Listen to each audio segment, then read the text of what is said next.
is created in the image and likeness of God. What do you think is His purpose for creating men who are good-looking while others are not? Sabing Tagalogin ko pa? Okay lang. Okay na? Para mas malinaw. Okay. Nasasabi na ang tao ay nilikha sa imahe at wangis ng Diyos. Ano sa iyong palagay ang dahilan kung bakit ang iba ay ginawa niyang magandang lalaki samantalang ang iba ay hindi? Maraming salamat sa iyong katanungan, Mr. Joel Cruz.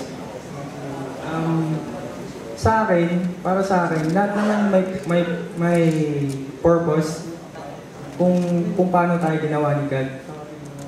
So kung ikaw, binigyan ka ng katangian na ganyan, para sa akin, tanggapin na lang natin.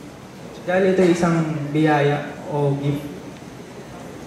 So kung ganun man yung tulad ko, kung ano man yung itsura ko, masasabi kong matatanggap naman ako ng tao kung sino man ako. Ayun lamang po, maraming salamat.